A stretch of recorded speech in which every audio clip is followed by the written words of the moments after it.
Day to day news Bharat में मैं श्रेया शर्मा आपका स्वागत करती हूं। हम वादा करते हैं कि पूरी निष्पक्षता के साथ पत्रकारिता करेंगे और हमारा कोई भी पत्रकार फील्ड में किसी से किसी भी प्रकार का उपहार या विज्ञापन स्वीकार नहीं करेगा, ना ही किसी को ब्लैकमेल करेगा। हम दबे कुचले लोगों की आवाज बनते आए हैं और आगे भी बनेंगे। साथ ही हम ऐसी कोई खबर नहीं दिखाएंगे जिससे हमारी भोली भाली जनता मूर्ख बने या उन्हें किसी भी प्रकार का कोई धोखा मिले।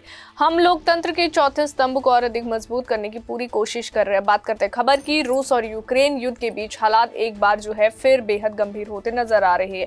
रूसी राष्ट्रपति व्लादिमीर पुतिन का गुस्सा खुलकर सामने आया है, खासकर मॉस्को में एक रूसी जनरल की रहस्यमयी मौत के बाद। इसी घटनाक्रम के बीच रूस ने यूक्रेन पर अब तक के सबसे बड़े हवाई हमलों में से एक को अंजाम देकर दुनिया का ध्यान फिर से युद्ध की भयावता की ओर खींच लिया है।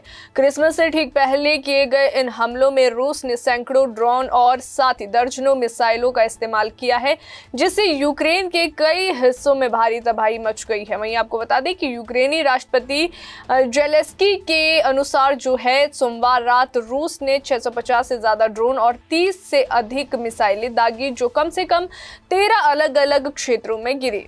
इन हमलों का सबसे बड़ा निशाना यूक्रेन की ऊर्जा व्यवस्था और नागरिक बुनियादी ढांचा रहा, जिससे आम लोगों का जनजीवन पूरी तरह से अस्त व्यस्त हो गया है।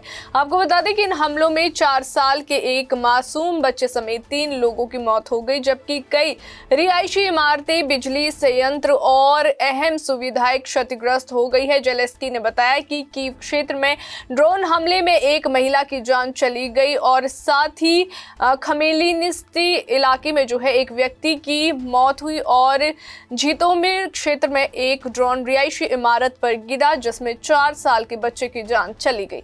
उन्होंने पीड़ित परिवारों के प्रति संवेदना व्यक्त करते हुए कहा कि यह हमला रूस की क्रूर मानसिकता को दर्शाता है। यूक्रेन की वायु रक्षा प्रणालियों ने बड़ी संख्या में ड्रोन और मिसाइलों को मार गिराया, लेकिन इसके बावजूद कई अहम ठिकानों को नुकसान पहुंचा।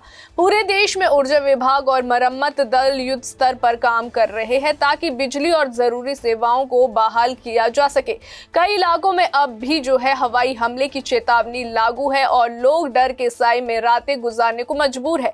इसी बीच मॉस्को में हुए एक संदिग्ध कार बम धमाके ने रूस के भीतर भी हड़कंप मचा दिया। इस धमाके में रूसी सेना के लेफ्टिनेंट जनरल फानिल सरावोर की जो है मौत हो गई। वे रूसी सशस्त्र बलों के जनरल स्टाफ में ऑपरेशनल ट्रेनिंग निर्देशालय के प्रमुख थे और घटना के वक्त अपने कार्यालय जा रहे थे। आपको बता दें कि दक्षिणी मॉस्को की जो यासेनवा स्ट्रीट पर उनकी कार के नीचे विस्फोट हुआ है, जिसमें वे गंभीर रूप से घायल हो गए और बाद में उनकी मौत हो गई है।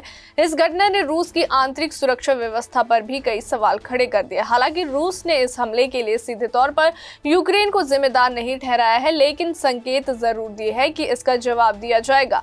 वहीं आपको बता दें कि यूक्रेन पर हुए हमलों के समय को लेकर जो है जेलेंस्की ने कड़ी प्रतिक्रिया दी और कहा कि क्रिसमस जैसे पवित्र और पारिवारिक समय से ठीक पहले किया गया ये हमला रूस की मंशा को उजागर करता है। उन्होंने आरोप लगाया है कि जब दुनिया शांति और युद्ध समाप्ति की बात कर रही है, तब रूस जानबूझकर हिंसा को और बढ़ा रहा है। जेलेंस्की ने कहा कि यह हमला इस बात का प्रमाण है कि अंतर्राष्ट्रीय दबाव अब भी रूस को रोकने के लिए नाकाफी है और अब निर्णायक कदम उठाने का समय आ गया है।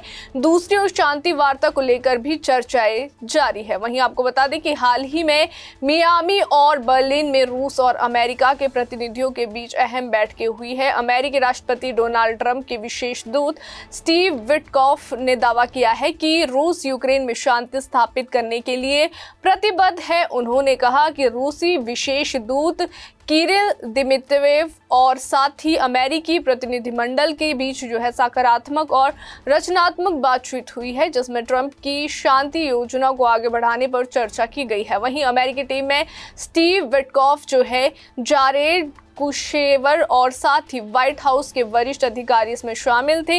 विटकॉफ ने कहा कि रूस वैश्विक सुरक्षा को मजबूत करने के लिए अमेरिका के प्रयासों को महत्व देता है। हालांकि इन बयानों के बावजूद जमीनी हकीकत ये है कि यूक्रेन में हमले तेज होते जा रहे हैं और आम नागरिक इसकी सबसे बड़ी कीमत चुका रहे हैं। एक ओर शांति की बातें हो रही है तो दूसरी ओर मिसाइलों और ड्रोन की बारिश ने हालात को और भी भयावह बना दिया है। ऐसे में पूरी दुनिया की नजरें अब इस बात बात पर टिकी है कि क्या कूटनीतिक प्रयास वास्तव में युद्ध को रोक पाएंगे या ये संघर्ष और ज्यादा खतरनाक मोड़ लेने वाला है। अभी के लिए फिलहाल इतना ही। देश और दुनिया की ताजा खबरें जानने के लिए देखते रहिए day to day news Bharat और हमारे चैनल को लाइक, शेयर और सब्सक्राइब करना ना भूलें।